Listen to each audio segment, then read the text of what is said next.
بسم الله الرحمن الرحيم الحمد لله رب العالمين الرحمن الرحيم اللهم صل على سيدنا محمد عبدك ورسولك النبي الأمي وعلى آله وصحبه وسلم تسليما. احنا كان إتمام ديال الإعجاز العلمي هو واحد العالم كيشهد بأن القرآن كلام الله وبأن محمد رسول الله بلا ما نطولو.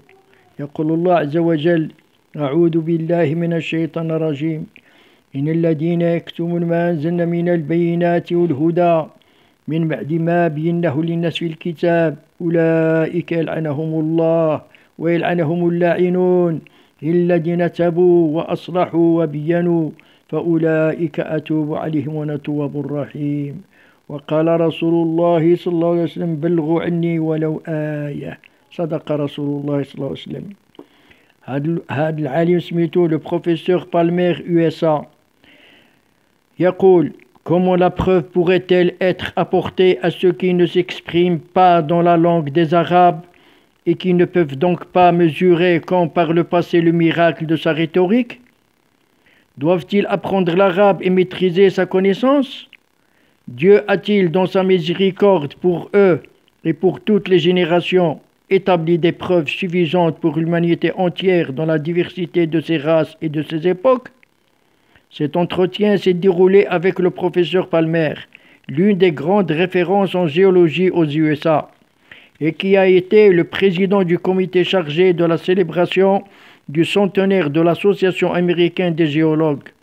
Lorsque nous l'avons rencontré, nous lui avons exposé les aspects du miracle scientifique du Coran et de la Sunna. Il les a accueillis avec beaucoup d'étonnement.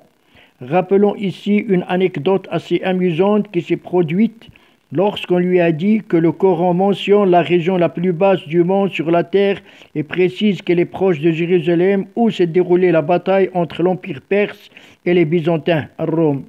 Cela est signifié dans le verset qui dit Alif Lam Mim. Les Byzantins à Rome ont été vaincus dans un pays proche, mais après leur défaite, ils seront alors les vainqueurs. Coran 31. A'udhu billahi minash shaitanir rajim. Alif Lam Mim.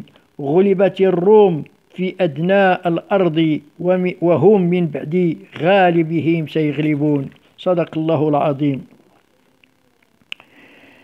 Le terme proche traduit ici le mot arabe adna, qui signifie aussi bas.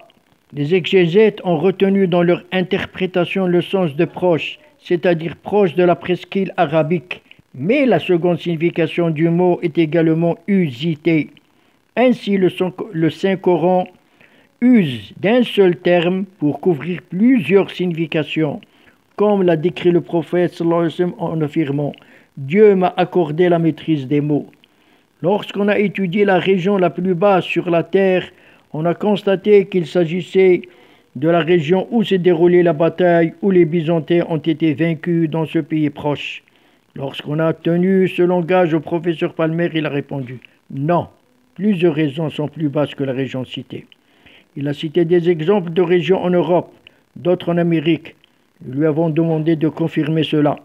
Muni d'une carte mondiale en forme de globe, il a constaté, en le faisant tourner, que la région recherchée se trouvait près de Jérusalem. Ayant constaté la présence de la mention « la région la plus basse sur la terre », il a alors affirmé que cela était vrai et n'a pas caché son étonnement. Il s'est ensuite mis carte à l'appui à expliquer les régions du monde et affirmé: cela signifie en vérité la région la plus basse sur terre à proximité de la mer Morte. Le professeur a été étonné d'apprendre que le Coran décrit le passé. Comment a commencé la création de la terre? Comment a commencé la création des cieux? Comment les eaux sont-elles sorties des profondeurs de la terre? Comment les montagnes étaient-elles fixées? Comment les plantes sont apparues? Comment tous ces événements se sont produits? Ensuite, le professeur a été étonné d'apprendre comment ce Coran décrit la surface de la terre, les montagnes, et qu'il décrit également les phases que traverse la terre et ce que sera la presqu'île arabique. De plus, il décrit ce que sera ce pays et ce que sera l'état de la terre. Le professeur a dit, ce livre est étrange, il nous décrit le passé, le présent et le futur. Mais comme tous les hommes de science, il commence par une hésitation et proclame par la suite ce dont il est convaincu. Le professeur a d'ailleurs présenté une conférence au Caire sur le thème du miracle en matière de zoologie, en affirmant en conclusion de son exposé: J'ignore quel était le niveau culturel qui prévalait au temps de Mohammed sallallahu alayhi wa sallam. J'ignore également à quel niveau scientifique ils étaient parvenus. Si la situation était telle que nous la connaissons à l'époque des premiers hommes, nul doute que la science que nous lisons aujourd'hui dans le Coran est une lumière de la science divine révélée à Mohammed sallallahu alayhi wa sallam. Et pour terminer son exposé, il déclare: J'ai effectué des recherches relatives à l'histoire des premières civilisations au Moyen-Orient. J'ignore que des informations aussi sérieuses que celles-ci ont pu exister. S'il n'y a pas un tel enregistrement, cela renforce ma croyance que Dieu a envoyé à travers Mohammed sallallahu alayhi wa sallam une grande quantité de science et que nous n'avons découvert qu'à l'époque moderne. Et nous aspirons à un dialogue permanent en ce qui concerne la science dans le Coran en matière de géologie. C'est l'un des plus grands noms de la géologie dans notre monde actuel, aux USA, qui n'hésite pas à admettre, à exposer et à démontrer qu'il a besoin d'être éclairé sur la vérité. Les Occidentaux ont vécu, comme les Orientaux du reste, une lutte entre la religion et la science.